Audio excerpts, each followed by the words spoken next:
So I crushed round 2 of chemo this past 21 days. I would say the score is 1-1.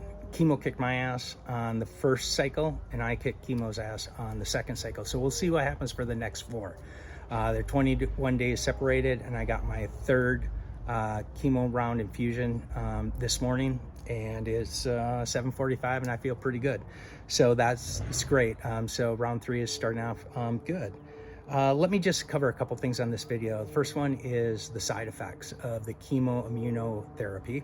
The second piece will be, I'll give you symptoms of my cancer. And the third piece I already covered is like, I'm crushing it. It's working out really well.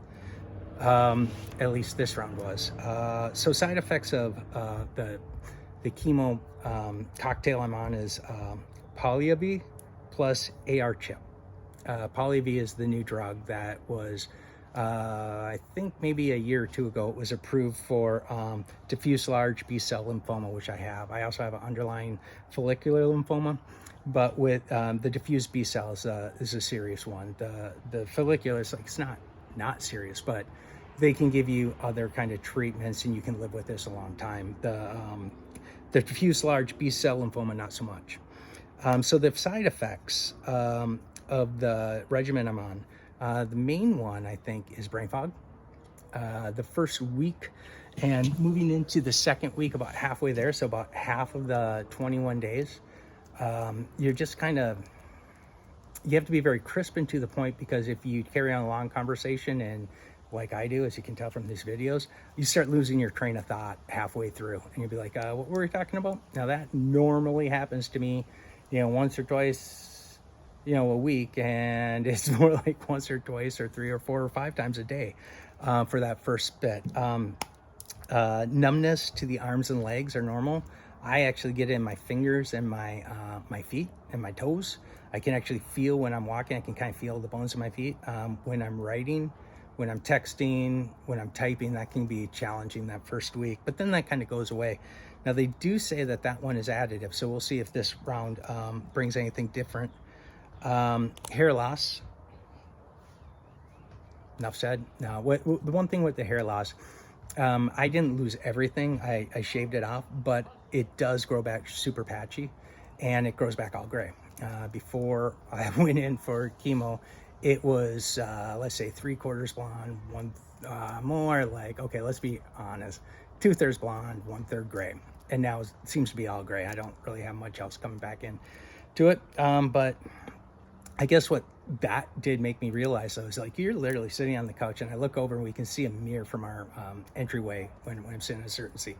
So I look over and there's a mirror, and I see myself, I'm like, God, who's that guy? Like, or you walk into a bathroom and you kind of forget, like, you do put a part of your personality, part of your own internal, how you feel about yourself based on your looks. Who are you? Part of it is your looks.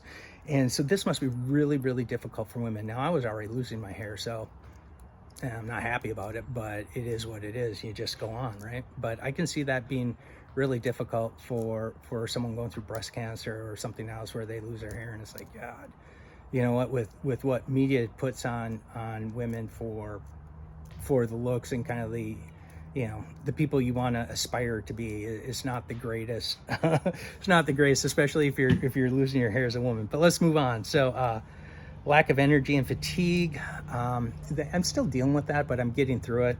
For example, I think second week Friday, no, it was first Friday of the cycle, we put in doc, and it's basically carrying 30 heavy ass doc sessions down. My brother did the other 30, and I was wiped out. I had to take a nap, and when I woke up, I was feeling much better. And I think part of the reason for that is that the low blood counts that you have from day 7 through day 10 or up to day 14 impact you in ways that you aren't expecting. So you have low blood counts. So what? Well, your immune deficiency. So you got to kind of be careful who you're around, all that stuff. But one of the other things I didn't notice is that my skin changes. It'll get very soft and very like baby soft, but super easy to cut. I picked up a stick and threw it into a fire pit, and I cut my hand, and that was day 5, I believe, after the treatment. And on between day 10 and day 11, overnight, it healed. So basically, I cut myself, and I could see the wound. Like, It wasn't super deep, but it got through all 3 layers of the skin. I could see the red line underneath it. Got infected, kept it covered using ointment on it, pulled it off, and then for like 3 days it just sat there. Well, it's actually 5 days overall, from day 5 to day 10, but it wouldn't heal at all. And like magic, from day 10 to day 11, it completely like closed up. Not partially closed up, just completely closed up. So I could tell that my platelets count went up at that point. So that's something I wasn't really experiencing, kind of an interesting side effect. And then towards the end of week 2, I'll get, or no, midway through week 2, I'll get, my mouth will start feeling funny. Gum bleeds, etc. I haven't got any mouth sores, so that's awesome, because like I think when you get mouth sores, it'd be very similar to getting a cut. It doesn't heal right away, and you just have to deal with it. So I'm going through all this pain and process. So the symptoms of my cancer, I had 3 major ones. One is I get nauseous and have pain a couple times a day, like bend over kind of pain, where it's really just really hitting you hard.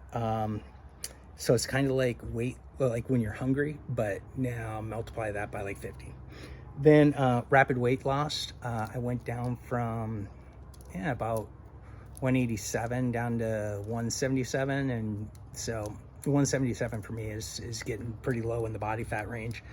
And then night sweats. I would actually take a towel and lay it over pillows and lay on top of my covers with just one little waffle blanket over it, and I would still sweat through everything. So all of those symptoms have gotten much better. The pain and nausea, if before it was like at a 7 on a pain threshold, right now it's like a 2, and I got 1 today. I had 2 on Sunday. So it's not bad, it's getting better. So I know that the lymphoma is shrinking and going away. The rapid weight loss, I'm back up to 190. So now I gotta start thinking about no more root beer floats and no more of the fun food just to get your weight back. So I'm where I'm supposed to be. So now I just gotta hold it. And I already mentioned night sweat. So to close this out, in one of the upcoming videos, I will just post, I'll try and get my buddies to come in with me, and we'll take snapshots of the actual chemo procedure, just so you can experience what it's like. It isn't that bad. I got there today at 8, and I was gone at 11:30. It won't be a 3-hour thing. We'll just do little 15-second clips throughout the day. Yeah, I think that's all I have. I guess one piece of advice for anybody who's going through this, just keep taking it one day at a time. Use a planner and write down how you're feeling, because what I'm going to do for week 3, what I'm starting right now, I'm already reviewing my notes from week 2 to see how are things changing, because that allows me to plan out work, vacations, and everything else. So real good news. At the end of this 21-day cycle, I will be halfway through.